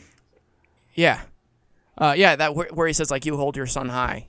That's that conversation. And Val goes to bed, and he's sleeping. He has a nightmare that his wife comes to visit, and the other lion comes and just rips her to shreds with her son. Right there at the train station. Whitney, he never met the kid, but yeah. Right. Continue. Yeah. So he wakes up in like this cold sweat, and realizes that the camp is just a mess, because there rose such a clutter, and he goes to check on Samuel and Douglas, and they're gone. And so Douglas's tent is just a mess, and there's blood everywhere. And he follows the blood and draws down on what he thinks is a lion, but it's Samuel in his robe, putting it over the body of Remington. And then they light the field on fire and have to deal with the last lion. So it goes from like the nightmare of like the wife and child being murdered to actually losing the best friend. Yep. And then they have to go to work again, and Samuel and Patterson deal with the last lion, and then the wife really comes to visit, which is kind of a good wrap up. And that British boss. And they get the bridge done. The British boss was a real fucker. He really was. Yeah. But he won the race for the railroad anyway. Fuck the British. I think they were Irish though. I got that written down, or at least Val was Irish. Supposed to be Irish. Yeah. I think he was supposed to be Irish. Yeah. Yeah, You're a bridge builder, John. You have to go where the rivers are. It really annoys me that they don't even try in these '90s movies. You know, that's. Yeah. Robin Hood. He doesn't even try. Everybody else is trying. You haven't even seen it. You haven't even seen I know he it. doesn't That try. almost made the list. Almost. Because the line, I there's no thought that might Christmas. trigger you. Because No, I'll there's a veto it. line in there I'll where he veto it. says, and call off Christmas. So they mention it. I'll fight that to the bone. Try to Well, link it we'll fight about it next year. into a regular episode, and I will watch it begrudgingly. Holiday special. Fair enough. We'll fight. All these people, working on the railroad bridge, they weren't wearing gloves. Or OSHA sanctioned helmets or Well, I mean, goggles. I can see that, but no gloves. Yeah, I guess they're tough. They're tough. Tough. I have a quote here. You don't like killing. Why don't... Why do you do it? I guess I don't have that gift. I think it's what it is. Anyways, all right. Okay. No, he says because he says you don't like it, do you? Because I have a gift. Yeah. Yep. That's it. Yeah, I really like his character. The whole thing. Yeah, Like for sure. he's kind of resigned to his existence, and he's good at it, so he does it. He just But does it. Yep. he's like you can tell he's just kind of he appreciates what he can, but he's heartbroken the whole Yeah. time. Yep. But that was the thing with with movie. it's just a good movie. Yeah, Yeah, and it like really the line, how they approached the killing of both him and Mahina. Like Mahina, they drug out by his feet so he couldn't strangle him, Yeah. and then bled him out from the bottom up. And with Douglas, like the whole time, like for him to go out without a whimper is crazy. Yep.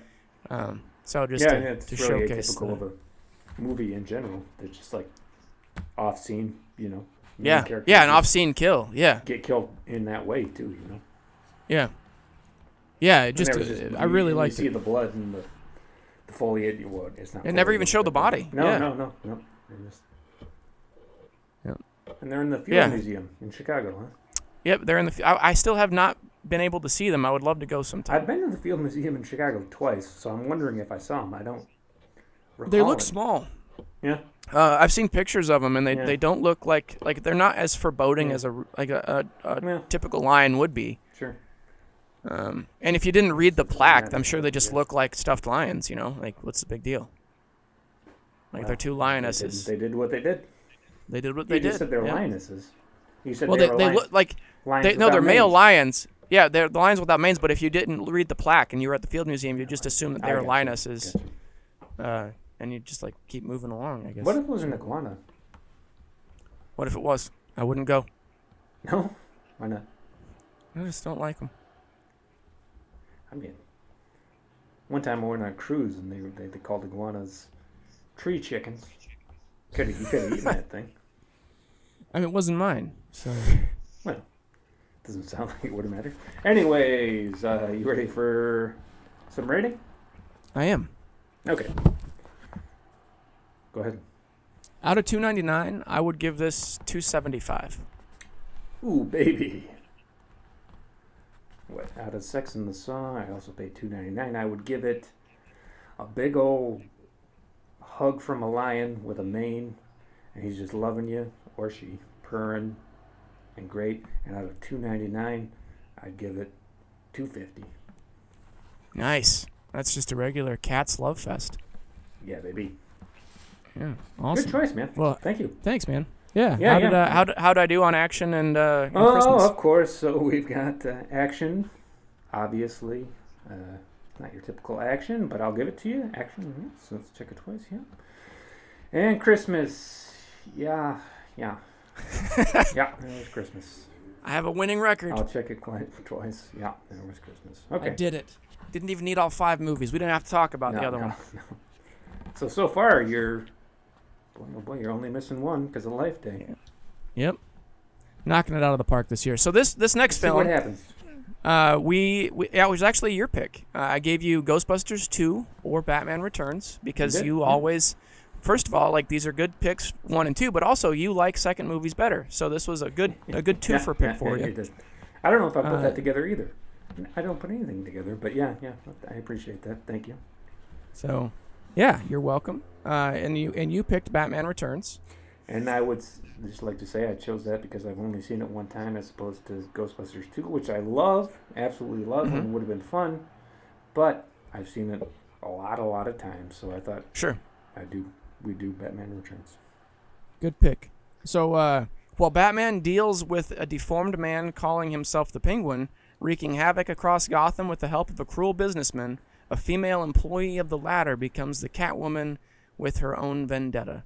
And this is Michael Keaton's, what would have been his last foray into Batman until this year. But this is the sequel to Tim Burton's Batman, and the last one that Tim Burton directed. Circa 92. He is going to be Batman again. What? I haven't heard anything about this. Yeah, it's part of this this whole... No one really knows what to make of it, but it's part of this whole thing with Zack Snyder and HBO and the Justice League. So it's not like a standalone Batman movie with him, but he's playing Batman movie. He's playing Batman within whatever this is going to be. What about Patterson? That's a movie. That's happening as a standalone, The Batman, and Ben Affleck is also somehow involved in this Zack Snyder reboot. So it's like the same thing that's going on with Spider-Man. There's just chaos right now. So you know who the best Batman was? Val Kilmer from Ghost in the Darkness. Val Kilmer, baby. Yeah. I really enjoy Batman Forever. I don't. You know, it's Two-Face and the Riddler, right? Huh? Two-Face and the Riddler? Yeah. Yeah. I like the Holy Rusted Metal Batman. Like, it was very comic booky. I like the Tim Burton ones. I love Batman. Yeah, with You Ever Dance with the Devil in the Pale Moonlight? And I really like this one because Michelle Pfeiffer really knocks it out of the park on this movie. But I do like the other ones. I've never seen either of these. Sure. When you were at Sundance and I stayed at your place to house watch, I just went through running through all those movies. We've talked about that before. And I watched Batman and Batman Returns, and boy, they're pretty damn good. I don't really like Tim Burton too terribly much, to be honest. That surprises me because I don't like him very much. Stuff. Yeah. But these two are really good. Beetlejuice, I like that.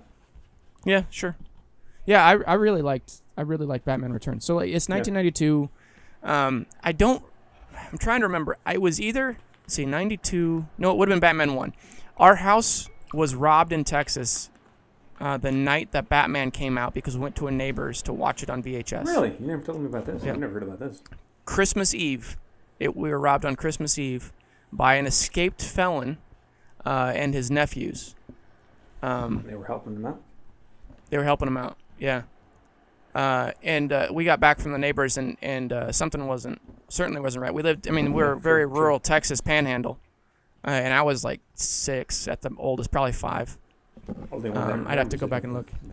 Yeah. Well, yeah, and so like the sheriff, like Dad called the sheriff, and they'd stolen a lot of, like several of Dad's rifles. So this was a very dangerous thing right away. Yeah. And it was in Texas to boot, so it was just like, this is going to escalate quickly. So they called the sheriff, and Dad took us around the house when the sheriff was there, and he's like, to Sam and I, like, where would you have hid? And we're like, under the desk. And he's like, no, you'd be dead or kidnapped. And like a whole thing, like there's nowhere we could have gone. Like it was pretty traumatic from a child standpoint. And we just seen like an actual villain fight Batman. So we're like, oh my God. So, yeah. Oh jeez. I see. But they, I remember like I had a Christmas present wrapped in Grover paper that I can still picture under the tree that they didn't take. And then a lot of the stuff was, they were like, we had interrupted their burglary. So a lot of the stuff was in hampers that they're ready to haul out. Really? And so they picked them up a couple miles away in a pickup. Jesus Christ. Good thing they got out of there without. Yeah. I mean, it really like, if they would have known. Told me about this, man. Yeah. Just one of those weird associations with Batman that I was thinking of while we watched it. Well, I'm sorry I chose it. No, I'm not. I really like this movie. Yeah. But yeah, it was the first one, not the second one. Would have been fine. Yeah, continue. Sorry. Really, that's crazy, man. Wow. Yeah. But 1992, Michael Keaton and Danny DeVito plays the Penguin. Christopher Walken plays the mayor. And Michelle Pfeiffer knocks it out of the park with Catwoman. You want to know about my Batman Returns story? I do. Hit me. I was sitting in your basement. You were at Sundance. And I watched because you didn't come along. Yeah. Well, I wasn't in a situation where I could afford that. Yeah. No, I'm not this year or last year either. Yeah. I watched this. No, you came because everybody's pipes were freezing. And so you came to watch our place. It's very important that I was there. I was very important, integral. You were integral. Yeah, no, I appreciate it. And you watched Batman 1 and 2, and you I think you played some games and watched a lot of movies. Stuff. I watched some. Yeah. Well, a lot of movies we watched.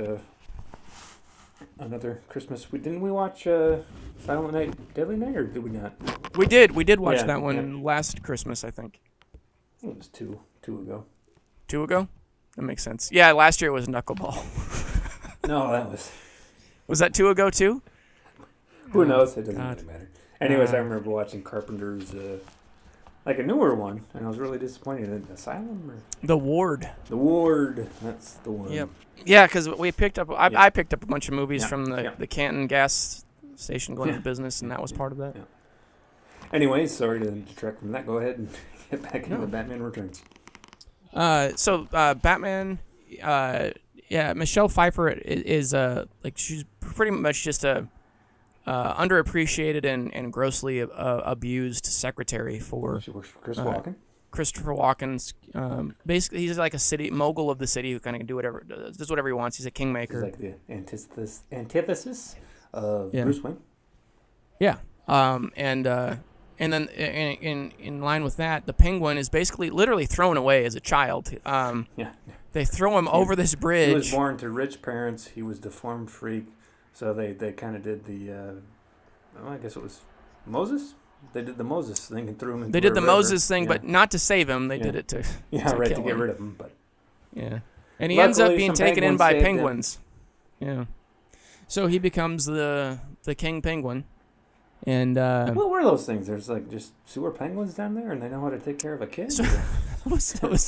That's one of my notes. Is like, okay, that's something I didn't realize. Didn't realize that penguins were foster parents of the Thrown Away and Gotham City, and that Penguin evidently made the Ninja Turtles with that Secret of the Ooze thing that he had going on there. He did. Maybe we'll get into that. I think it's. I mean, you hear these stories about like children being raised by wolves. Yep. This kid was raised by penguins, and he happened to look like a penguin too. He had the hand, or the flippers, the waddle. The waddle. Yep. He had the umbrella because those he had the diet of one. They love the umbrellas. Yeah, and he had like a tuxedo onesie that he really got the use out of. He did. But this is a very dark film. Like it is. I really like it. I like that about it. I guess is what I'm trying to say. But this is like of all the things like this kind of. There are a lot of paths that crossed Batman within this whole 12 Days of Die Hard. Like Halle Berry, who played Catwoman previously through Last Boy Scout. Michelle Pfeiffer plays Catwoman in this one.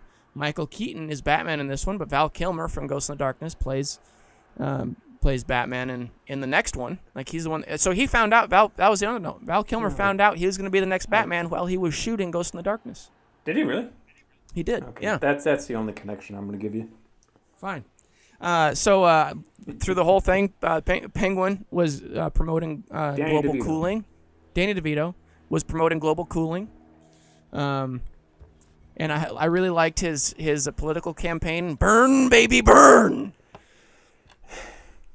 Do you think we ever need to get into like the actual plot of these things, or do we just go on?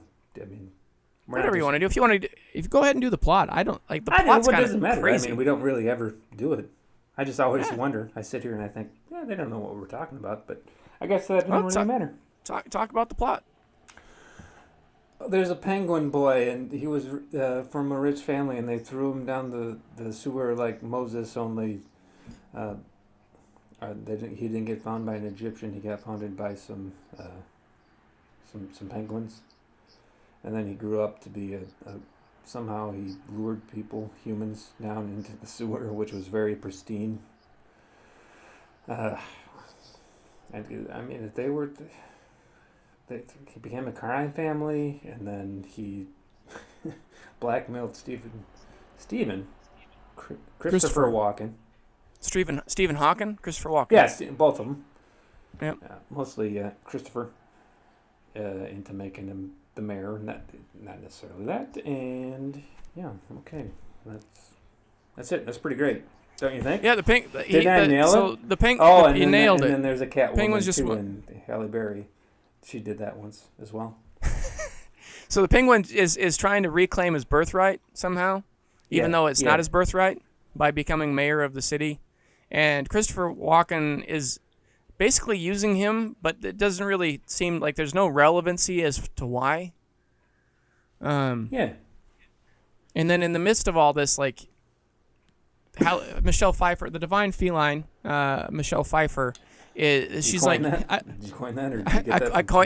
I coined that. That's mine. Divine The woman Nice. behind the cat, Nice. the divine feline. I'm Yeah, gonna give thank that you. a 12-cent boost. Appreciate it.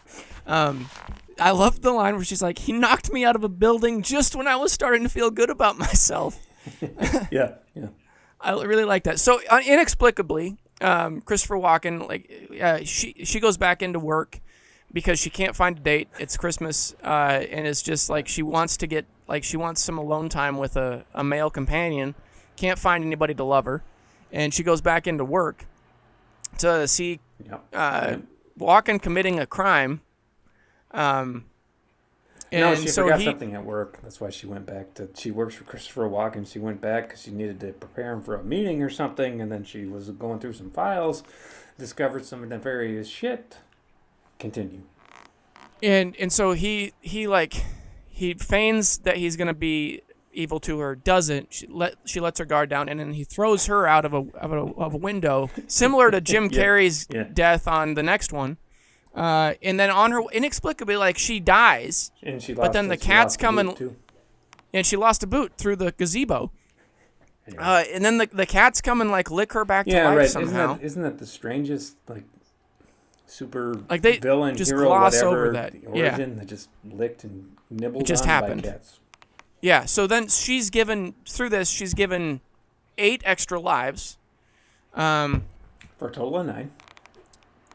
For a total of 9, and then she becomes the Catwoman. So she goes back, kind of mangy from death, and makes this latex suit, and goes to the empty shopping mall because of COVID, and practices with her whip. Yep.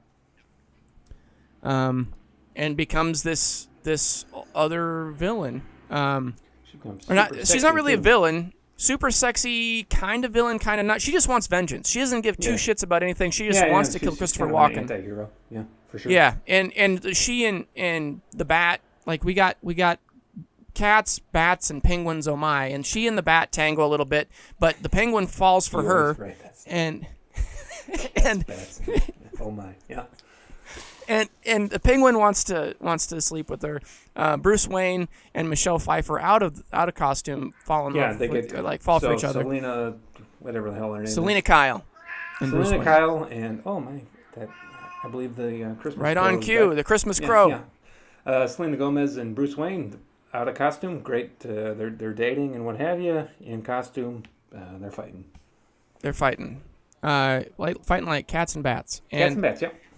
And they have this line that eventually they're revealed each other to the other. Like, they're both tired of wearing masks, and they talk about how they're tired of wearing masks, and they think it's like psychological that they're just both alone, which they are. But they have this line that they finish each other's sentences with that they say when they're fighting, and they say it again when they're at a Christmas fundraiser banquet. And the line is, "Mistletoe can be deadly if you eat it, but a kiss can be even deadlier if you mean it." Yeah, and then she uses the taser. Yep. Yeah. And so then they, like, the whole thing comes to a head. The Penguin comes and he takes Christopher Walken's firstborn son, because he was the firstborn son and he was thrown away. So he's going to basically do a cleansing of Gotham City in, like, the Old Testament style with the Passover. Yeah. And then Christopher Walken decides, no, take me instead. I'm the one that you want. So he puts him in a cage. And then sends, like, the whole thing goes tits up. So he sends his beloved penguins with rockets on them to take Gotham City down, raise it to the ground. Was his henchman with all. Yeah, where, like, he's got penguins coming. He's lousy with penguins. Gotham City's lousy with penguins, and it's also lousy with rockets that can be fastened to said penguins. And so he's just if he can't have it his way, no one can have it. If baby's not happy, ain't nobody happy. And so Danny DeVito just goes on a rampage in his giant duck vehicle, like the Batmobile has, like, the penguin floating duckmobile has the penguin, and he's just gonna ride it on to victory. Except it doesn't work out that way. and the Christopher Walken like crawls into the secret vat of the ooze and crawls out, but the Catwoman is there, and the divine feline is undeterred, so he starts shooting at her, and she's like 4 or 5, still alive, and then she goes and kisses him. All the lives, but I missed them. 8. She died. I think Batman pushes her off a roof and she dies. So she's down at 7. Yeah. And then the 7th one. 8 is when she kisses him through the taser, right? No, that's 2. Oh, that's 2. Oh. So she walks through his gunfire. Christopher Walken's shooting her. Oh, gotcha. Empties the gun, and she walks up to him, and then pulls the taser out. Not really. It's not really a taser. It's like one of those old Frankenstein things. Like throws a switcher, pulls it out. She kisses him, and then like shoves it into him, so he's electrocuted to death. And then she's still like she's got 1 life left. She didn't really have to she didn't have to kill herself. It was a wasted life. Frivolous. And then she says like the heartbreaking line of like, I think I'll save 1 for next Christmas.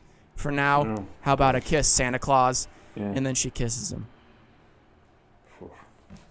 Yeah. I gotta say, when I watched this in your basement when you were at Sundance, man, oh man, I did something about Michelle Pfeiffer in that latex. Boy, oh boy. Yeah. She looked good in this movie. Christmas Crow loved it. Yeah, too. Christmas Crow. Like she was like she sold it as Catwoman. Like she looked her portrayal of the character was fantastic. I've never seen Halle Berry's Catwoman, but I don't think anybody saw it. Yeah, I think Pfeiffer must have absolutely destroyed it. Oh, she stole the show. I mean, even Anne Hathaway in the newer one, like it's no contest. Yeah. And she did okay too. She did, but Michelle Pfeiffer, like she is the pivotal Catwoman for me, and just like she plays such a depressed anti-hero that just doesn't care whether she lives or dies. She's after one thing, right. And her and Bruce were kind of the same thing. Like she was there, she wanted to kill him with a gun, and Bruce was like, "What are you doing? Like let's just go home and be together." And it just didn't work out that way. But at the end of the movie, there's a black cat on the ground, and he feels like he's being watched, and he goes and collects the cat. And she was watching him. Yeah. So it was just like an unrequited love. Or I guess more star-crossed lovers. They may have requited their love. I don't know. Either way. The Penguin died too. Yeah. Probably. I thought his hand popped up at the end, but I guess it was like going down. It was like sinking down. Yeah. So right. Like it popped out. The bubbling hand. Yeah. Like these films are notorious. Yeah. So like Catwoman lives, but the Joker died in the first one. Penguin died in this one, and then also Christopher Walken's character died in it. And it, like so, this is like a non-canon. It would have been pretty cool to see what would happen next. Yeah, I agree. It would have been fun. Like I really liked everything about this one. Like Max Schreck was Walken's character. Yeah, you know, it's really interesting. I want to make that point that it's really an atypical Walken role. Like he really does something different than just normally. Oh, here I am, yeah, kind of thing. Yeah, he didn't lay into his own. Cool, yeah. Yeah, I mean, I think overall Tim Burton really did a good job on this one, and it must have been. It must have been studio issues that he just didn't want to continue on, because that's why Keaton stepped away, is that Tim Burton wasn't going to do the next one, and so Keaton didn't follow up, and it really takes a turn. Yeah. Like I would have liked, even without the director and the same actor, I would have liked to see that Catwoman and Batman that would be develop. Really interesting to just see where that would have continued to. Mm-hmm. I agree, and it hasn't really happened. Ever. It's like they keep leaving open-ended things. Yeah, like it's just one of those. Yeah. It's a strange continuation, because they kind of followed the suit, like the track laid out by Bond. Like everything had like a new Bond girl and a new villain, and I just wanted Batman, you know. And given part of his tortured existence is the fact that he doesn't feel like he can have anybody around him because they'll be vulnerable. Yeah. But like having Selena Kyle, that's what keeps that intriguing, is that she has the same vulnerabilities that he does. Yeah. But they just don't ever, like, they team up from time to time, but they're never really partners. So. Well, I guess that's what they touched on in Dark Knight Rises. Yeah. Well. But yeah, I really enjoyed it. No, I hated it. So. Oh, and Doug. Doug is in it. He plays one of the clown people. Oh, does he? Yeah, he Nice. plays the tall clown. You know, I just heard him on. Wait! Don't tell me. I haven't listened to it yet, but I have it downloaded. Yeah, pretty good. Yeah. He said something about hating some guy named Zeke Hansen. I mean, he's the president of the fan club or the hate club. Yeah. So. Anyways, should we rate it, or do you have some more notes? Let's do it. No, I made it through all my notes. I'm glad that you picked that one. Are you really? You preferred that over Ghostbusters? I mean, I don't know. I thought you would pick Ghostbusters too, but I'm really like I wouldn't have watched this one otherwise, and I watched cool. Ghostbusters. Yeah, randomly, right. So. No, that's exactly how I felt. I was going to take them over. The road rest. Is it rest traveled or less traveled? Rest. Less traveled. Gonna be a hot time in the cold town tonight. Oh boy, I can't wait. Sexer the Saw. I'm giving it 7 lives out of 9 lives of Catwoman. Michelle did it for you. Yeah. The divine feline. Man, I really I haven't emphasized this, but I found her really attractive, and I want that to be creepy. Everybody just think on that. No, but really, it's a really good movie, and a lot of fun. Christmas, check. Action, check. You got it. Yeah, I did it. Let me check. It's a good one. I'll check that twice. $2.99. I would say as a standalone, I don't know that you could just walk into this one without any pretext, but it is like as far as just a good movie, like absolutely. So I would give this one same. I'm gonna give it the boost. 12 cents. 12-cent boost. I'm gonna give it $2.82. Pretty damn good, folks. Yep. This is definitely the winner by far. Yeah. It's just a lot of fun. It's cool. It's good. You wouldn't think. It's got to be the best comic book movie from, got that written down, but whatever, era it is, 92. 92? Yeah. Oh, hands down. Yeah, for sure. No question about it. Like this, everything gets flashy and colorful from here on out. Like the other Batman's really changed tone. There's really not something that you can compare it to, but like everything, like the themes of it, the coloring, the dialogue, everything is so bleak and dark, and it hits a lot of key things. You really got to hand it to Burton on it. He really just nails it all around. Like his other stuff gets a little fanciful, I don't know, for lack of a better term, but this he nails it. He absolutely nails it. Did all around. Yeah, I really liked it. Like he made like Penguin, like he doesn't apologize for being the villain, but you can identify with him, which is rare. You get the power play from the politician. I understand the vendetta from Catwoman. Like they don't. No one outplays the role. Everybody stays within their lanes, and I hate the apologetic villain in anything. Yeah. And no one apologizes in this one. Yeah, you just and even Batman is just like, personally. Yeah, big yeah. Well, and she just like she plays her role so really, well. Aside from her really awful origin story, I don't have any problem with it. No. She's a nice lady, and she got pushed out a window and licked by cats and turned into a... Just when she was starting to feel better about herself. And apparently she gets 9 lives now. Yeah, but I mean, she really like she's just taken advantage of, and I understand being mad. She's the only character that was pre super person and then post super person, and she got them both. Yeah, if you know absolutely. What I mean. Yeah, absolutely. Just a fun dynamic of the whole thing, and it doesn't like I guess like the fact that we want more of it is saying more than we can put into words. Like that's impressive. Like if all of the superhero films that I think I've seen, like I want to know what happened from that point on, where he brought the cat back to the Batcave. Yeah. Like that's cool. Well, God damn it.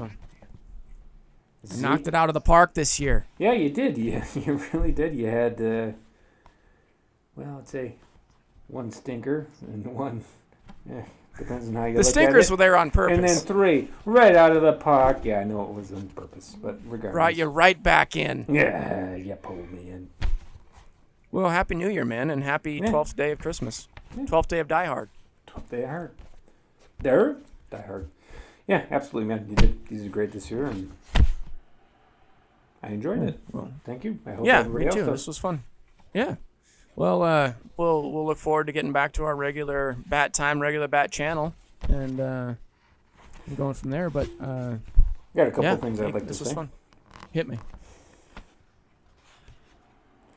I'm fuckface. He's asshole. Remember, don't be a sucker. It's been a slice. And if you need us, just whistle. Say goodnight, friend, but not goodbye, friend. Okay, love you, bye.